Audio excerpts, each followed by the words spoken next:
அற்புதமான நம்முடைய ஆவடி நகரத்திலே நம்முடைய எண்மண் எண் மக்கள் யாத்திரை காவல்துறையினுடைய அனுமதி நடப்பதற்கென்று இல்லை. அதனால் உங்களோடு நடந்து வந்து உங்களுடைய அன்பை எல்லாம் பெற்றுக்கொண்டு நம்முடைய பாரத பிரதமர் நரேந்திர மோடி அவருடைய ஆட்சியில 10 ஆண்டு காலத்துல எந்த அளவுக்கு நம்முடைய நாடு வளர்ந்திருக்கிறது, மாறி இருக்கிறது, குறிப்பாக உங்களுடைய கருத்துக்களை எல்லாம் கேட்க வேண்டும் என்பதற்காகத்தான் இது பாத யாத்திரையாக நடந்து கொண்டிருக்கிறது. ஜூலை 28ஆம் தேதி ராமேஸ்வரத்தில் ஆரம்பித்த அந்த யாத்திரைங்க கிட்டத்தட்ட 194 தொகுதிகளை தாண்டி 195வது தொகுதியாக ஆவடி நின்று கொண்டிருக்கின்றோம். துரதிர்ஷ்டவசமாக உங்களோடு நடந்து வர முடியவில்லை, உங்களுடைய அன்பை பெற முடியவில்லை.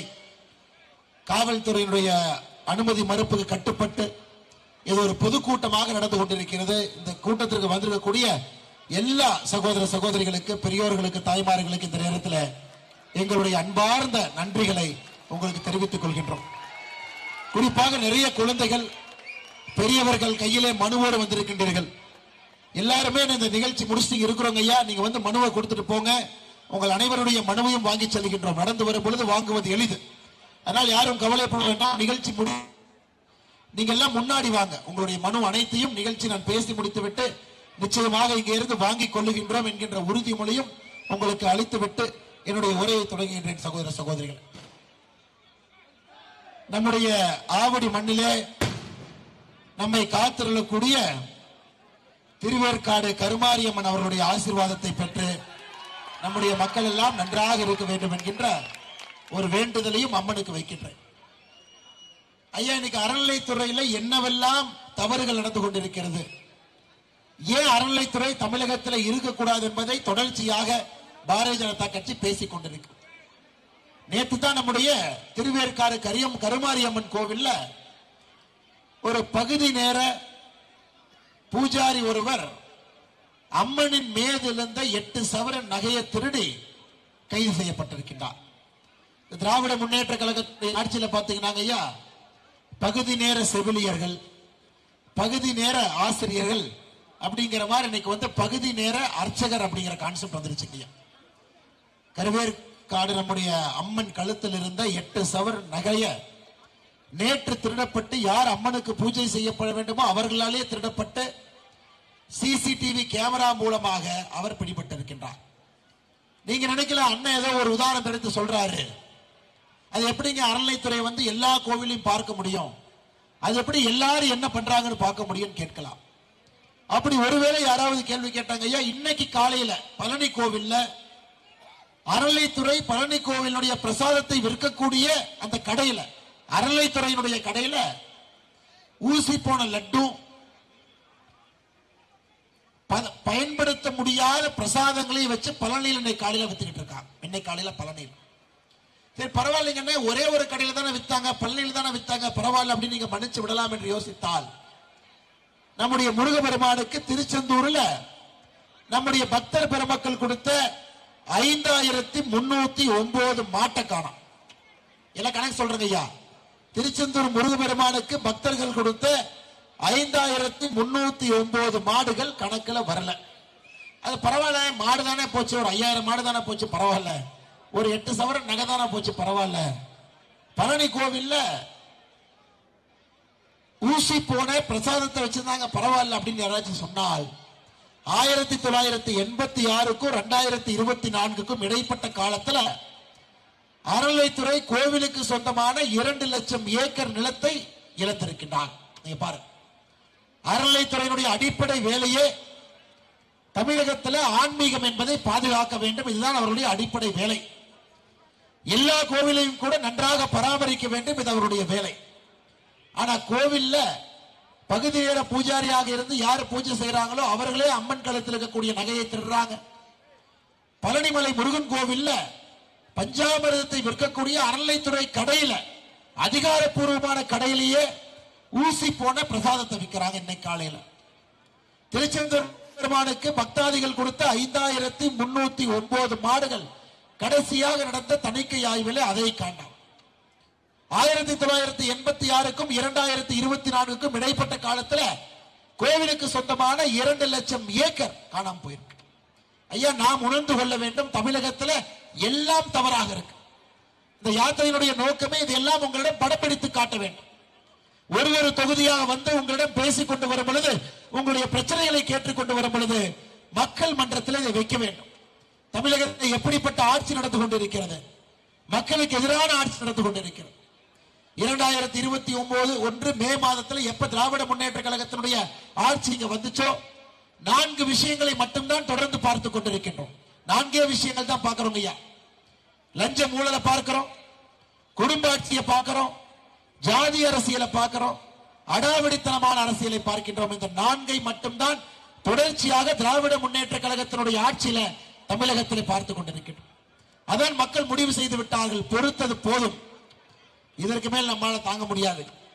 32 மாதமாக முன்னேற்ற கழகத்தினுடைய ஆட்சியை பார்த்து விட்டோம்.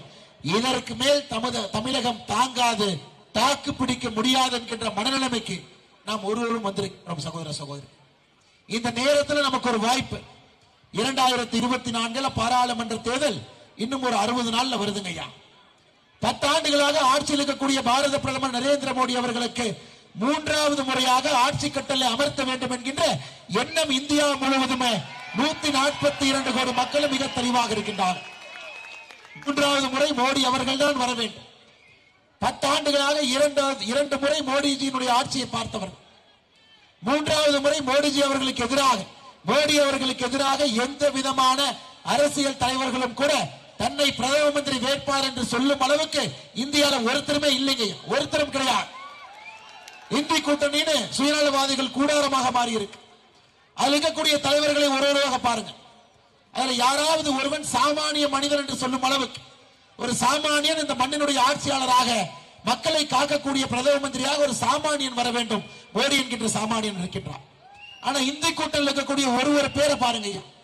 கலைஞர் கருணாநிதி அவருடைய மகன் மு க ஸ்டாலின் சாமானியனா?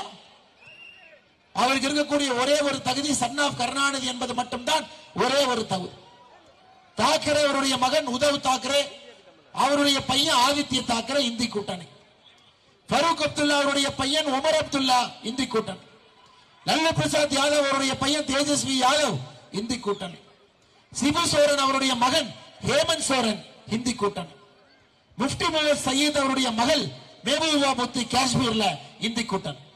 இந்தி கூட்டணி அடிப்படையில் பார்த்தீங்கன்னா ஐயா, சுயநலவாதிகள், குடும்ப ஆட்சியாளர்கள், யார் மீதெல்லாம் லஞ்ச வழக்கல் இருக்கிறதோ அனைவரும் ஒன்றாக இணைந்து இந்தி கூட்டணி அப்படின்னு ஒரு கூட்டணி ஆரம்பிச்சுட்டாங்க ஐயா. தினமும் கூட இந்த யாத்திரையில ஒரு இடத்துல பேசிக்கொண்டு செல்கின்றோம். ஒரு நாளைக்கு இந்தி கூட்டணியிலிருந்து ஒரு வெளியே வர்றார். இன்னைக்கு ராஷ்டிரிய லோக்தள் கட்சி வெளியே வந்திருக்கிறார். ராஷ்டிரிய லோக்தள் இன்னைக்கு இந்தி கூட்டணியிலிருந்து எங்களுக்கு வேண்டாம், நாங்கள் பாரதிய ஜனதா கட்சியின் பக்கம் போகின்றோம், தேசிய ஜனநாயக கூட்டணியின் பக்கம் இருக்கின்றோம், எங்களுக்கு இந்தி கூட்டணி வேண்டாம் இன்னைக்கு வந்திருக்கிறாங்க ஐயா. ஆவடி என்று சொன்னாலே நமக்கு தெரியும். ஆவடி என்று சொன்னாலே இங்க இருக்கக்கூடிய அர்ஜுன் டேங்க் ஐயா. இந்தியா முழுவதும் அர்ஜுன் டேங்க் எங்க உற்பத்தி ஆகுதுன்னா நம்முடைய ஆவடி என்று சொல்வார்கள்.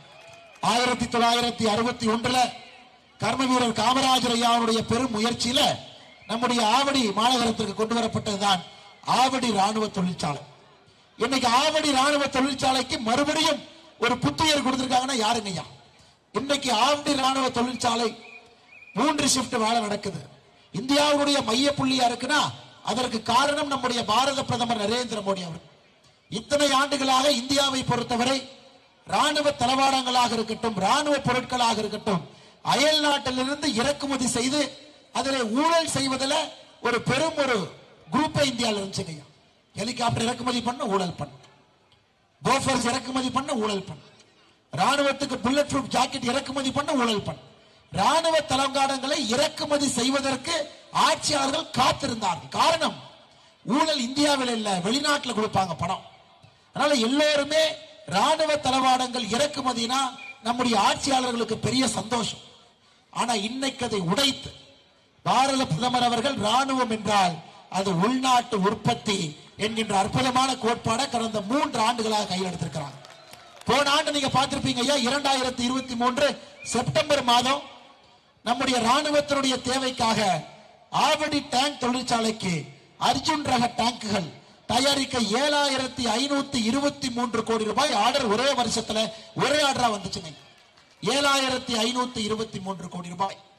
இன்னைக்கு நம்முடைய அரசு தெளிவாக இருக்கின்றோம். இதுவரைங்க ஐயா ஆனா இன்னைக்கு பாருங்க ஐயா, தமிழ்நாட்டில் இருக்கக்கூடிய அமைச்சர்களையும் ஆட்சியாளர்களையும் பாருங்க. தமிழ்நாட்டில் இருக்கக்கூடிய ஆட்சியாளர்கள் அமைச்சர்களை பார்ப்பதற்கு முன்பு உங்க சொந்த எம்எல்ஏ அண்ணன் நாசர் அவரை பாருங்க.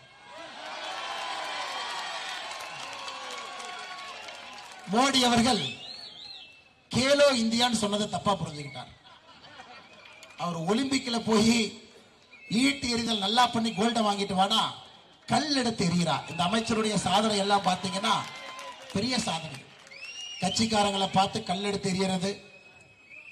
இந்தியாவிலே அவர் மட்டும்தான் பால் விலையை ஏத்திட்டு, ஏனே பால் விலை ஏத்துறீங்க கேட்டா, தம்பி ஜிஎஸ்டி ஏத்திட்டாங்க அதனால பால் விலை ஏத்தணும். ஆனா பாலுக்கும் ஜிஎஸ்டிக்கும் சம்பந்தம் இல்லைன்னா அது இல்லப்பா அப்படிங்கிறார். எந்த சம்பந்தமும் இல்லாம இத்தனை காலமாக திராவிட கட்சிகள் தமிழகத்தில் எதை செய்தாலும் கூட மத்திய அரசின் மீது பழி போடும்.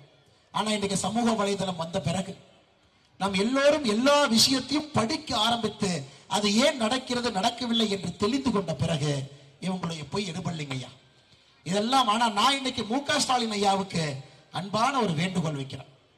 ஏங்க ஸ்பெயினுக்கு போயிட்டு வந்தீங்க, விமான நிலையத்தில் வந்தவுடன் உங்க பக்கத்துல இலாக்கா இல்லாத அமைச்சர் அண்ணன் பொன்முடி அவர்கள் வச்சுக்கிட்டீங்க. ஜெயில இலாக்கா இல்லாத அமைச்சர் அண்ணன் செந்தில் பாலாஜி அவர்களுக்கு மாசம் 1,05,000 ரூபாய் சம்பளம் கொடுக்கிறேன். அப்ப எங்க அண்ணன் ஆவடி நாசர் மட்டும் குறைவா, அவரையும் இலாக்கா இல்லாத அமைச்சராக வைக்க வேண்டும். அதான் இந்த பாத யாத்திரையிலே நம்முடைய முதலமைச்சர் மு.க. ஸ்டாலின் ஐயாவுக்கு எங்களுடைய வேண்டுகோள். இவர் மட்டும் எந்த விதையில தகுதி குறைந்தவர், அவங்களுக்கு இருக்கிற அதே தகுதி இவர் இருக்கிற. நல்ல கல்லெடு தெரிகிறார், பால் விலை ஏத்திட்டு மத்திய அரசின் மீது பழிய போறார். திருவள்ளூர் மாவட்டத்தில் தன்னுடைய துறையை தாண்டி கமிஷன் வாங்குவதில் வல்லவராக இருக்கக்கூடிய ஆவடி நாசர் அவர்களையும் உடனடியாக இலாக்கா இல்லாத அமைச்சராக நீங்க வைக்க வேண்டும். அவங்களுக்கு ஒரு நியாயம், இவங்களுக்கு ஒரு நியாயம் என்பதை பாரதிய ஜனதா கட்சி ஏற்றுக்கொள்ள சகோதர சகோதரி. அப்படித்தாங்க இருக்கு, அப்படித்தான் இருக்கு. ஒரு காலத்தில் நம்முடைய குழந்தைகளுக்கெல்லாம் எப்படி சொல்லி வளர்த்தினோம்? கக்கன் ஐயா, காமராஜர் ஐயா, சி சுப்பிரமணியம் ஐயா, லூர்தம்மாள் பிரான்சிஸ் அம்மா, பரமேஸ்வரன் ஐயா, இவங்கெல்லாம் யாருன்னாங்க ஐயா? லூர்தம்மாள் பிரான்சிஸ் அம்மா ஒரு கிறிஸ்தவ பெண்மணி, நாகர்கோவிலை சார்ந்தவர். காமராஜர் ஐயாவுடைய கேபினெட்டில் லூர்தம்மாள் பிரான்சிஸ் அவர்களுக்கு உள்ளாட்சித்துறை ஒரு பெண், பாருங்க இன்னைக்கெல்லாம் உங்க பேசுறாங்க, பெண்ணுக்கு எப்படிப்பட்ட முன்னுரிமை, உள்ளாட்சித்துறை, மீன்வளத்துறை. இன்னைக்கு நீங்க நாகர்கோவில் கன்னியாகுமரி பக்கம் போனீங்கன்னா லூர்தம்மாள் ஒரு மீன் இருக்கும், ஒரு மீனுக்கு அந்த அம்மாவுடைய பேரை வச்சிருக்கிறாங்க. அப்படியெல்லாம் கேபினெட்ல இருந்தாங்க.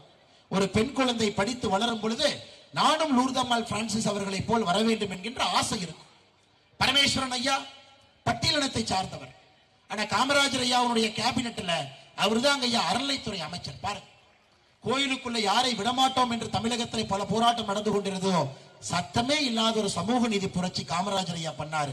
பரமேஸ்வரன் ஐயாவை தன்னுடைய கேபினெட்ல சமூக நீதியை காத்த காமராஜர் ஐயா சத்தமே போடாம, இவங்க மாதிரி போஸ்டர் அடிச்சு ஒட்டாம, இவங்க மாதிரி மேல இருந்து கத்தாம பரமேஸ்வரன் ஐயாவை அறநிலைத்துறை அமைச்சராக ஒரு பட்டியலின சகோதரை ஆக்கி காட்டினார்.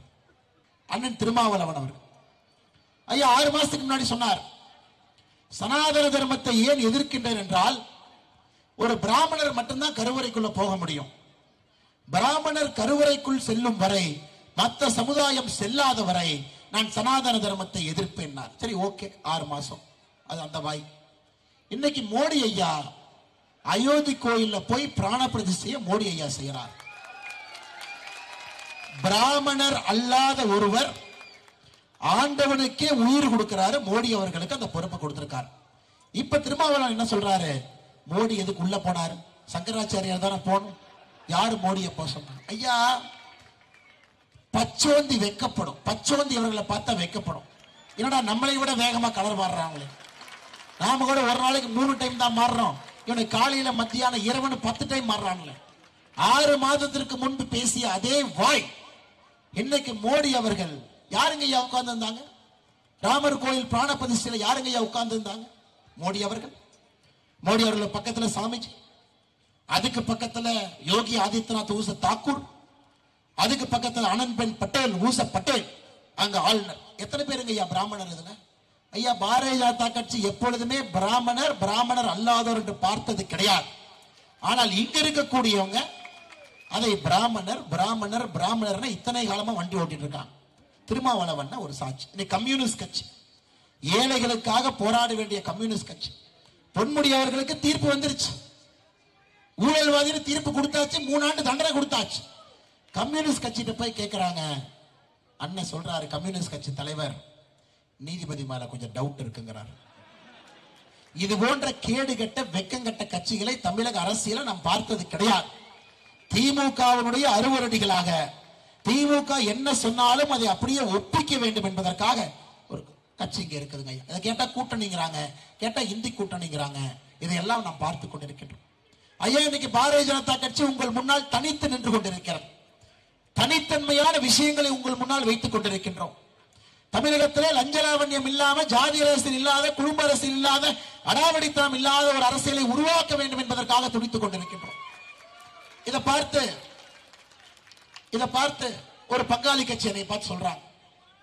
ஒரு பங்காளி கட்சி சொல்றாரு, இந்த அண்ணாமலை லேகிய விற்கிற மாதிரி வித்துக்கிட்டு இருக்காருப்பான். நீங்களா டிவியில பார்த்திருப்பீங்க. அண்ணா, நான் லேகியம் தான் விற்கிறேன். நம்ம லேகியத்தை வாங்கி குடிச்சா குடும்பாட்சி இருக்காது, லஞ்சலாவண்யம் இருக்காது, அடாவடித்தனம் இருக்காது, நம்முடைய லேகியத்துல ஊழல் செய்யணும் இருக்காது, தரையில தவழ மாட்டீங்க, நின்று கொண்டு நேர்மையாக ஆட்சி செய்வீர்கள் நம்முடைய லேகியத்தை வாங்கி கொடுத்தா. ஆம், நான் லேகியம் தான் விற்கின்றேன். பங்காளி கட்சிகளை ஒழிக்க வேண்டும் என்கின்ற லேகியத்தை வித்துக் கொண்டிருக்கின்றேன். தமிழக மக்கள்ல 195 தொகுதிகளாக அந்த லேகியத்தை வித்துக் கொண்டிருக்கின்றேன். ஐயா, நேரம் வந்துருச்சுங்க அதை பத்தி பேசுறதுக்கு. இனி நாம் இதுக்கு மேல பேசாம இருந்தா தப்பாயிரும். அதற்கான நேரமும் காலமும் வந்துவிட்டது. தமிழக மக்கள் எதிர்பார்க்கின்றார்கள். பாரதிய ஜனதா கட்சியினுடைய பாதை சிங்க பாதையாக இருக்குமா, தனி பாதையாக இருக்குமா?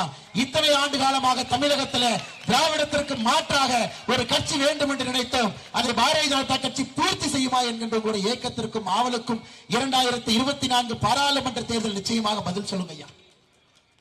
ஐயா, இன்னைக்கு பக்கத்துல கேரளால மும்மொழி கொள்கைங்க ஐயா. தாய்மொழி மலையாளம், ஆங்கிலம், ஹிந்தி. மலையாளம் செத்து போச்சுங்களாங்க ஐயா. சிவில் சர்வீஸ்ல போய் உட்கார்ந்து இருக்கிறான். டெல்லியில போய் ஒரு வேலை பார்க்கணும்னா கூட கேரளா நண்பர் எங்கேயோ உட்கார்ந்து இருக்கான், அவங்ககிட்ட தான் போய் பேசணும். ஹிந்தி கத்துக்கிட்டாங்க, மாற்று மொழி கத்துக்கிட்டாங்க, அரசு வேலையில போய் உட்கார்ந்து இருக்கான். கர்நாடகாவிலே மும்மொழி கொள்கை, தாய்மொழி கன்னடம், ஆங்கிலம், ஹிந்தி. ஹிந்தி இருக்கிறனால கன்னடம் அழிந்து விட்டதா? கர்நாடகா மாநிலத்துக்கு உங்களுக்கு தெரியும், அந்த மாநிலத்திற்கு தனி கொடி வைத்திருக்கின்றார். கர்நாடகா மாநிலத்திற்கு தனி கொடி.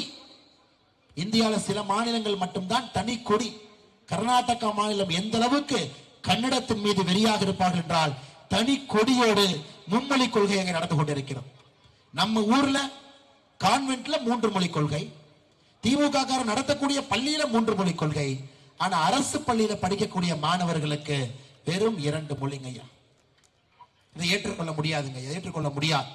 அதனால்தான் மோடி அவர்கள் சொல்லுகின்றார், 2020 புதிய கல்விக் கொள்கையில உங்கள் குழந்தைகள் படிக்க போற மொழியை நீங்க தடுக்காதீங்க. தாய்மொழி தமிழை கத்துக் கொடுங்க, ஆங்கிலத்தை கத்துக் கொடுங்க, 3வது மொழி என்ன பிடிக்குதோ அதை கத்துக் கொடுங்க. அது மலையாளமா இருக்கட்டும், தெலுங்கா இருக்கட்டும், கன்னடமா இருக்கட்டும், மராட்டியா இருக்கட்டும், சமஸ்கிருதமாக இருக்கட்டும், இந்தியா வேணாலும் இருக்கட்டும். ஆனால் 3வது மொழி என்பது நீங்கள் கத்துக் கொடுங்கன்னு மோடி சொல்றார். இது வளர்ச்சி அரசியல். பாருங்க, இங்கிருந்து கிளம்புவார் ஸ்டாலின் ஐயா. டெல்லிக்கு போறனா கூட துணைக்கு 2 பேர் இருக்கணும், ஏன்னா அவங்க தான் டிரான்ஸ்லேட்டர். அன்னைக்கு நம்முடைய ஸ்டாலின் சொன்னாரு, ஐயா சொன்னாங்க, முதலமைச்சர் ஐயா, நான் ஸ்பெயின்ல இருக்கும் பொழுதே பிரதமருடைய உரையை பார்த்தேன், ரசித்தேன், சிரித்தேன் அப்படின்னார். நான் சொன்னேன், உங்களுக்கு தான் ஹிந்தி தெரியாதுல்ல, எப்படி பார்த்து ரசித்து சிரிச்சேன்? பொய் சொன்னாலும் பொருந்த சொல்லும். கூட போனது 4 பேர் போனாங்க, 4 பேருக்கு தெரியாது.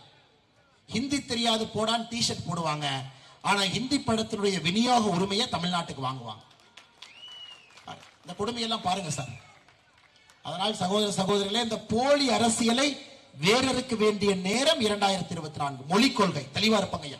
தமிழ் மொழியை எந்த காரணத்திற்கும் நாம் விட்டுக் கொடுக்க போவது கிடையாது. ஆனால் ஒரு குழந்தை 3வது மொழி 4வது மொழி இஷ்டப்பட்டு படிக்கும் பொழுது அதை தடுப்பதற்கான உரிமை நமக்கு இல்லைங்க ஐயா. என்ன படிக்க வேண்டும் என்பது குழந்தையினுடைய உரிமை. அது எப்படிங்க அரசியல்வாதிகள் தடுக்க முடியும்?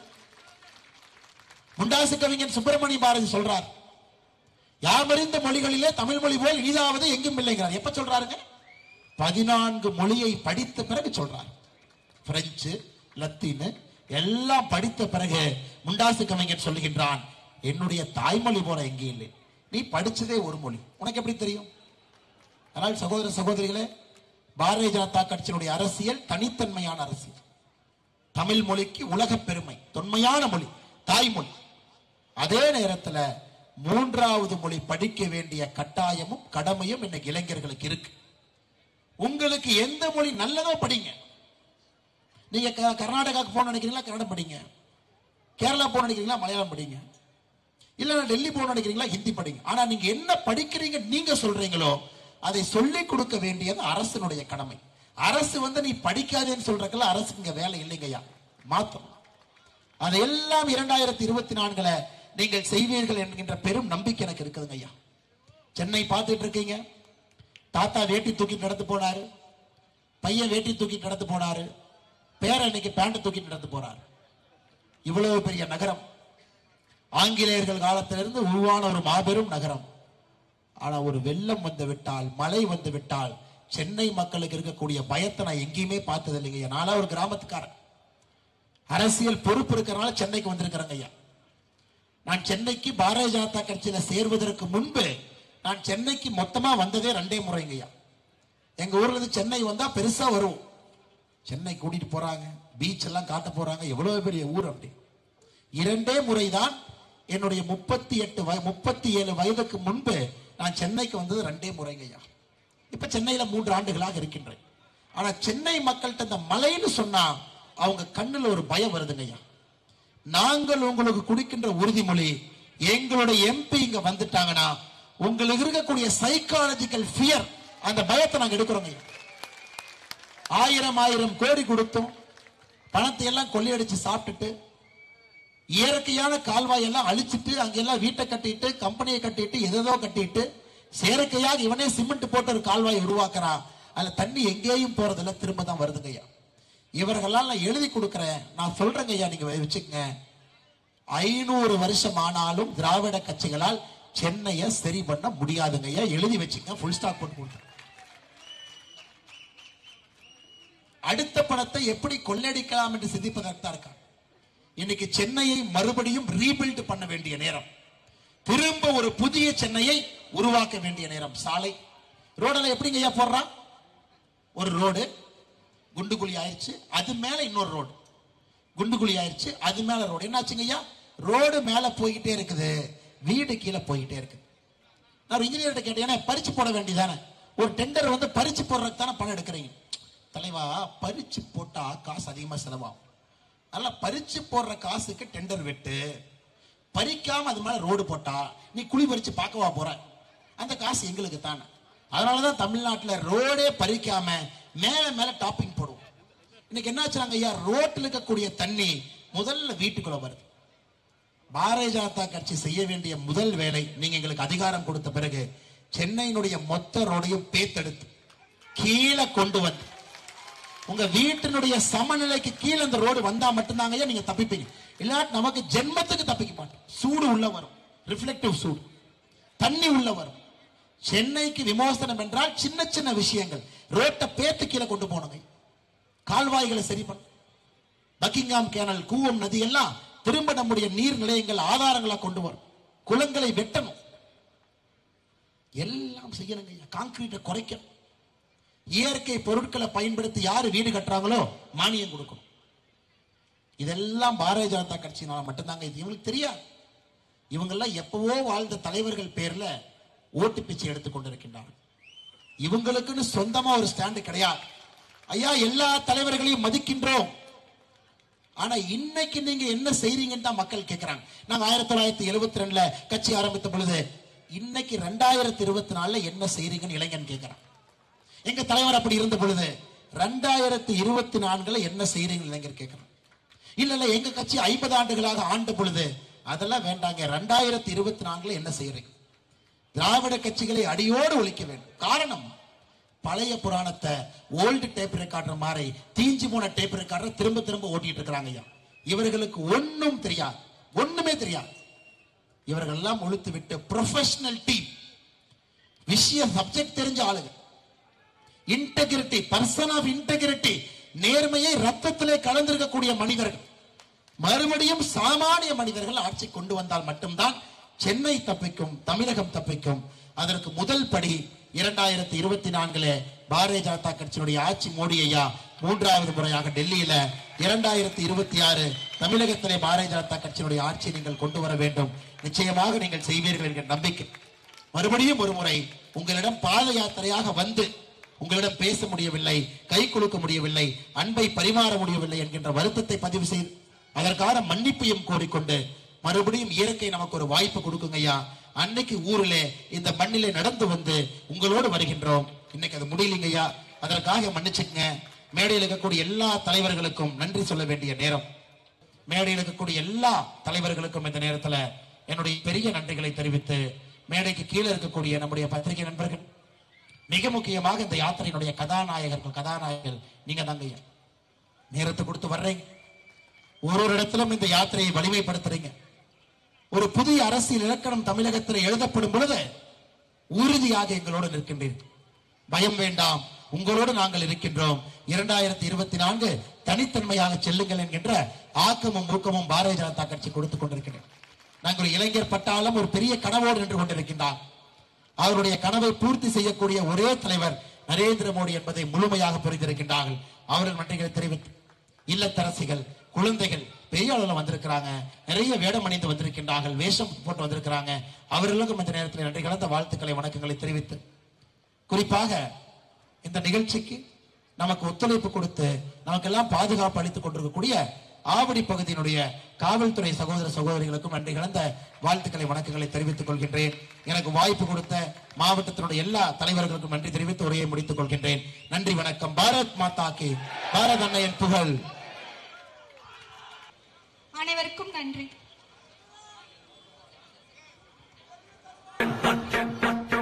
என் மக்கள், என் மண், என் மக்கள், என் மண், என் மக்கள்.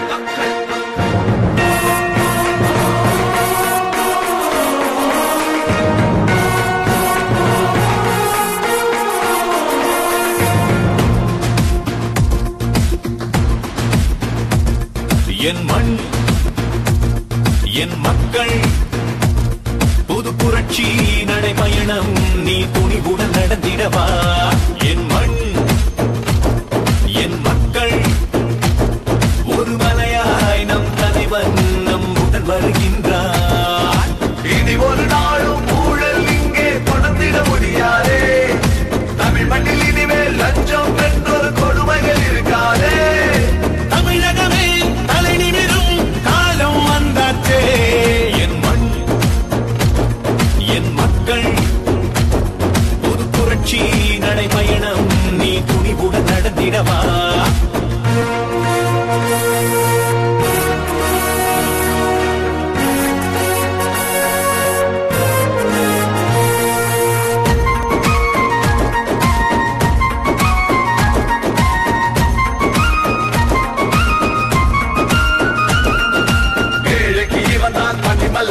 இனி எதிர்க்கு இவன் தான் எரிமலடா.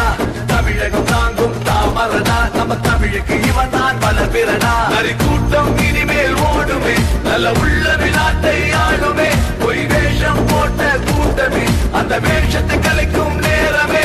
அடமோடியிடம் பயின்றவன் தான் அண்ணாமலைதானே. புறப்பட்டுட புது புரட்சியடா. தமிழகத்தை நீ மீட்டிடவா.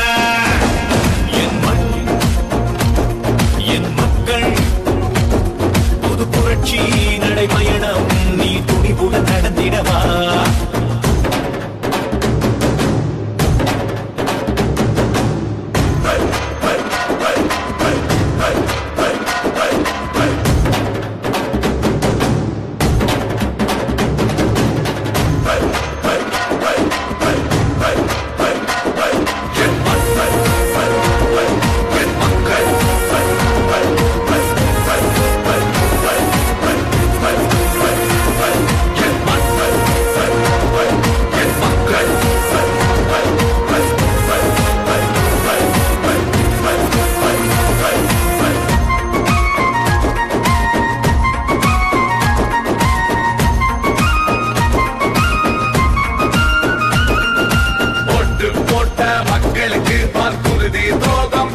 ஓடுதடா டாஸ்மாக்கில் மக்கள் தள்ளாடுதடா தாலி அறுக்கும் ஆட்சியடா எங்க குடும்ப அரசியல் நடக்குதே அதை ஒழிக்க நெஞ்சம் துடிக்குதே கோயில் அழிக்கும் கூட்டமே உங்க கூடார வழிய போகுதே தேசியமும் தெய்வீகமும் நமது தானே புறப்பட்டுட புது புரட்சியடா தமிழகத்தில் பெரும் எழுச்சியடா என் மண் என் மக்கள் புது புரட்சி நடைபயணம் நீ துணிவுடன் நடந்திடவா என் மண் என் மக்கள் ஒரு மலையாய் நம் தலைவன் நம்முடன் வருகின்றார் என் மண் என் மக்கள்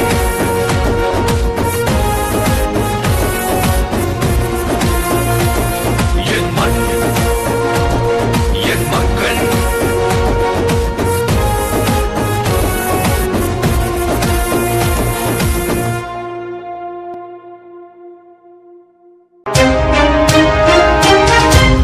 மேலும் இது போன்ற செய்திகளை உடனுக்குடன் தெரிந்து கொள்ள விடியல் செய்திகள் யூடியூப் சேனலை சப்ஸ்கிரைப் செய்யவும்.